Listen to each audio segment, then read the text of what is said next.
The next few days passed by in a blurry haze of hard partying on Aethiawi's newly won yacht, with as many friends as could make it out to the bay. Yanden, in a comical state of shock, couldn't stop cursing in wonder and disbelief. Obscene amounts of liquor, food, and drugs littered the yacht's decks like confetti, all at a cost that most of Aethiawi's friends, though rich, couldn't begin to comprehend. And Aethiawi hadn't made even the slightest dent in what she earned from the sale of just one of her newly acquired gems. She almost couldn't believe how good her life had become. And even better, the next run was rapidly approaching. At the end of the fourth day of celebrating, Aethiawi ended the endless party and instructed the yacht's AI to guide her and her friends back to port. After a long string of hungover goodbyes, she downed triple the recommended amount of anti-intoxicants, stimulants, and blood purifiers, taxied over to the Belendu airport, and caught a flight to the regional spaceport where her starship was docked. Her excitement was too much for her to contain, and she just had to give her new toy a test drive in space. Yanden, though invited, was too afraid to join her. "You don't even know how to pilot a starship," he complained. "Ridiculous," she scoffed. "That's what the ship's AI is for." But he wouldn't budge, and begged her to promise to take lessons after she got back from the run. She promised. She gave him a hard time about it, but she promised. Now, however, with the stimulant-induced adrenaline rush coursing through her veins, Aethiawi was too excited to feel much disappointment at Yanden's refusal to join her on her latest adventure. She arrived at the spaceport, submitted her access code at numerous checkpoints, and shortly found herself standing in a hangar, looking at her very own starship. It was the cutest flying anything she'd ever laid eyes on. Shaped somewhat like a gigantic bean, but with a flatter profile, its wide, rounded middle rested on landing gear close to the ground, while its two bulbous ends curved slightly up to face the sky. Its hull was constructed out of a strangely reflective material made up of countless bubble-like shapes of a wide variety of sizes. The ship was actually hard to look at, difficult to get your eyes to focus on its form. As she walked up to it, her datapack received and responded to the ship's proximity query. The ship, satisfied with the answer, slid open a portal and extended its boarding ramp. Aethiawi shivered with excitement. This past week was almost too much to take. Entering the ship, Orane, the ship's AI, using the voice of a professional-sounding woman, greeted Aethiawi over the ship's PA. It directed her to the bridge via a sequence of blinking lights along the floorboards of the ship's plush main corridor. On the bridge, Aethiawi dropped the overnight bag she brought along on the floor near the command chair. 2 steps from the chair brought her to the ship's mainframe, where she downloaded the information from her datapack, gaining command access to the ship. She then ordered Orane to fly to the orbital coordinates for the run, which was still a day away. Orane graciously accepted the command and quickly worked out the logistics with Orissus 3's extraplanetary traffic control. The AI then activated the ship's hover grid and maneuvered over to its assigned launch pad to await takeoff. Following its new owner program, Orane instructed Aethiawi on how to prepare for the ship's launch. The dark young girl thanked the AI, and then laughed to herself as she remembered that Orane wasn't a real person who needed to be thanked. It just wasn't done. The rumble of the ship's pre-launch warm-up sequence reminded Aethiawi to finish prepping for takeoff. She secured the last straps of her launch harness and immediately began to fidget with anticipation. Before too long, the ship launched into the sky. Aethiawi felt a slight increase in G and started to feel heavy in her seat. That's when the ship's artificial unidirectional gravity system activated, and in short seconds, the familiar sensation of her normal weight returned. Orane informed the young girl that she should keep her harness securely fastened for a few minutes more until orbit was achieved. Aethiawi acknowledged this, but she couldn't sit still. She had to get up, work off some of this excitement. It should be alright, the girl reasoned. The artificial gravity, or as Aethiawi called it, the phony G, was on. She should be fine just walking around. Clouds whipped by the outside of the ship's observation bay. Aethiawi reached for the levers to release her launch harness and quickly freed herself from the restraints. She stood up, and as a natural part of the motion of getting out of her seat, she turned a little to the side. A woman was standing just behind the command chair with a garrote in her hands, ready to pounce, caught in the act, and momentarily frozen by the surprised and frightened stare of the child she was just about to kill. The woman chuckled. Her chin-length auburn hair bounced lightly around the pale oval of her sneering, wind-burned face. Questions smashed together in Aethiawi's head. How did you get on this ship? Who are you? What are you doing with that? Although she could guess at the garrote's function. What do you want? And where were you hiding? But what she actually said argued for her right to tell this adult what to do at this time in this place. This is my ship, she said defiantly, petulantly. Yes. Well, it was mine first, the woman jeered as she circled the command chair, navigating the tight but smartly designed space in the control room with a disturbing familiarity. She stood a bit shorter than Aethiawi, but the sleek athletic muscles rippling under the black, form-fitting bodysuit she wore said volumes about the threat she posed to the young girl.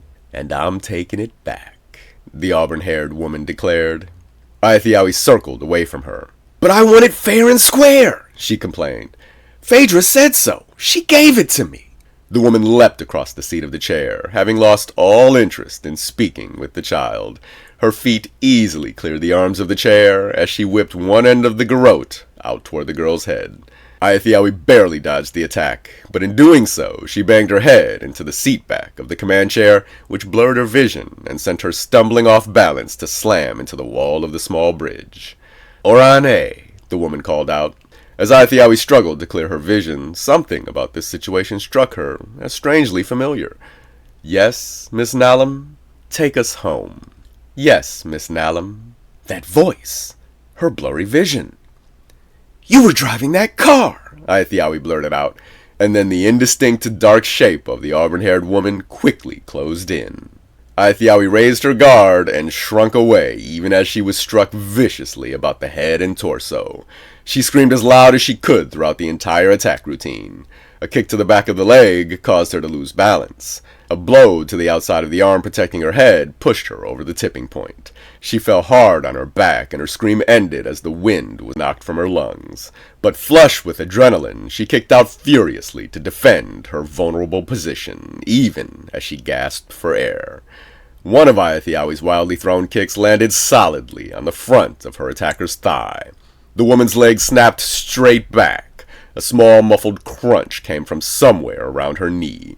She yelled out, cursed the girl, and hobbled backward to recover. Aethiawi scrambled back to her feet. Her vision cleared, her equilibrium returned. Hoping to find some way out of this situation, she commanded the ship's AI, Orane, call Phaedra, thinking that maybe the alien could talk some sense into this mad woman. The line address on file for Phaedra is not active, the ship responded. No one can help you up here, miracle girl. The woman smiled wickedly and circled toward Aethiawi around the command chair again. She firmly grasped both small handles of the garrote in a menacing way. Orane spoke up. Minimal safe distance from Erissus 3 for unidirectional prime resonance transmission achieved. A low hum vibrated throughout the ship. Aethiawi circled away from her attacker. Panic flushed blood throughout her body. A slight stinging sensation surged across her skin. She took a glance through the observation bay windows. Outer space and stars. And a short distance away, the comet. Erissus 3 was nowhere to be seen. Could they have gone that far, that fast? Aethiawi's mind spun with a myriad of unknowns. Why is that happening? She begged, referring to the low hum of the PRF drive throughout the ship. Where are we going? The auburn-haired woman continued to silently stalk her with a look of murder in her eyes.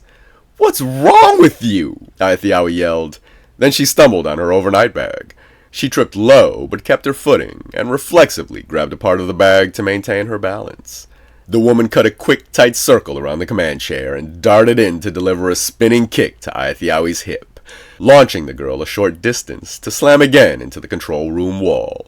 Aithiawi's arm holding the overnight bag swung wide in response, and seeing the bag come up in line with her attacker, the dark young girl took advantage of the fortuitous motion and let the bag fly. The woman finished her spin, and as her head came up, the overnight bag struck her in the face. "Ha!" Aithiawi shouted triumphantly. The woman struggled briefly with the bag and threw it down, then jerked her head around to see Aithiawi leap onto the command chair to deliver a kick of her own. The attack was brutally thrown and easily countered, and the woman redirected the girl's leg with a punch to the calf. Aithiawi yelped in pain and lost her balance again and flailed her arms around to grab onto anything to keep from falling. The woman cautiously closed the distance to end this little scrap. Her hands slowly tightened their grip on each end of the garrote. Orane interrupted the violence with an announcement. Prime resonance transmission initiated. Aithiawi felt a buzzing ripple throughout her body. Everything around her got blurry around the edges, and for the briefest of instants, she disappeared. Before she could feel anything about being nothing, she exploded into several flickering identical selves in different places all around the inside of the control room. The room itself took on strange dimensions. Its interior vanished bit by bit, only to immediately reappear, slightly displaced in a million different ways as a distant PRF gate harmonized with the unique resonant frequency of the ship and all it contained. Aithiawi's eyes darted back and forth as she fell from the command chair. She saw herself repeated in a growing number of places, as growing numbers of the auburn-haired woman stalked in and out of existence, uneasily and uncertainly, but steadily marching closer through the prime transmission's local distortion. Everything continued to flicker in and out of sight, and the flickering of everything sped up into a rapid strobing of the exponentially greater number of places that the ship and everything in it could be. Aithiawi's flailing left hand found a handhold in the ceiling of part of the reappeared control room. The auburn-haired woman leaped toward the girl's neck. Aithiawi put all her weight on the handhold above her to stay upright. Her fingers clenched desperately for better purchase and sunk into a rubbery depression. A click and a pop announced the disengaging lock. A 2.5-meter-long maintenance panel made of metal and wires, circuit boards, and insulation slid down from the ceiling in a sickening, flickering rush. Aithiawi yelped as she fell from the command chair, pulling the panel down even faster.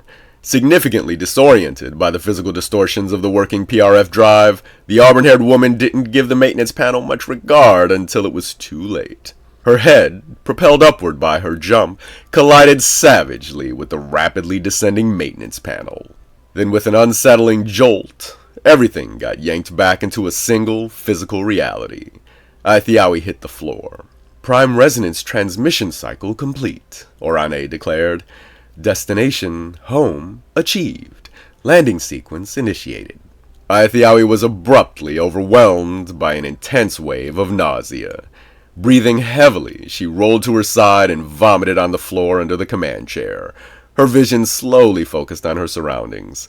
Just beyond her little pool of vomit, a bloody eyeball lay on the floor. "Ah!"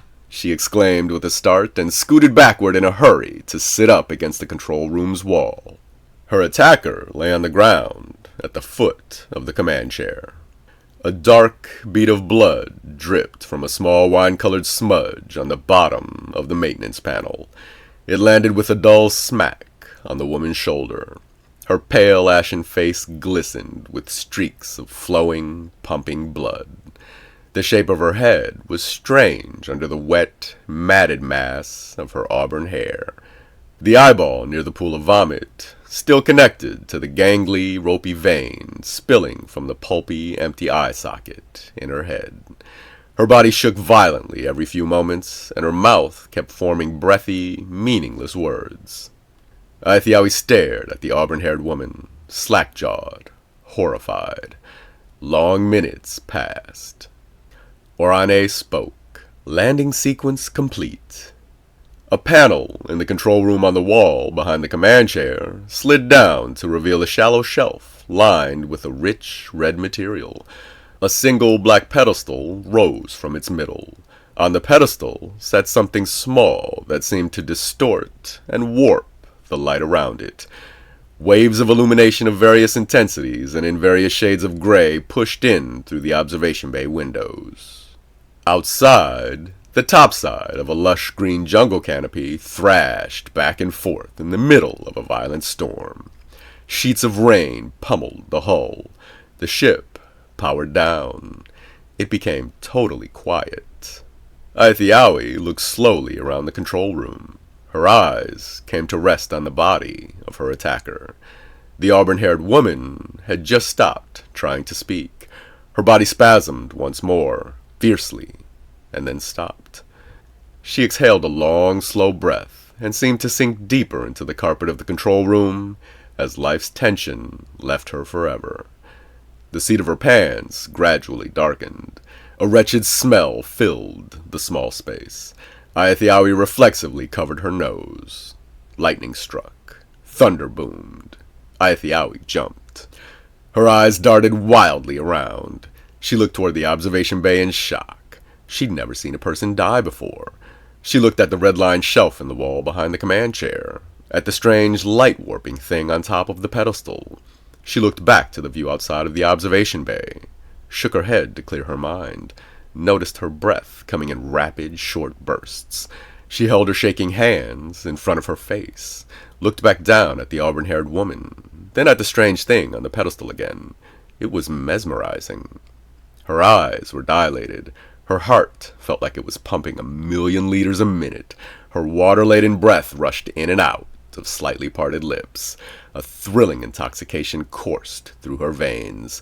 Her pulse throbbed loudly, rhythmically in her ears, surging with that bassy, viscous, abrasive liquid sound. Her shining light brown eyes flitted restlessly about, taking in every detail of the control room. Her skin tingled as if electrified. Goosebumps rose. The tiny hairs all over her body stood at attention.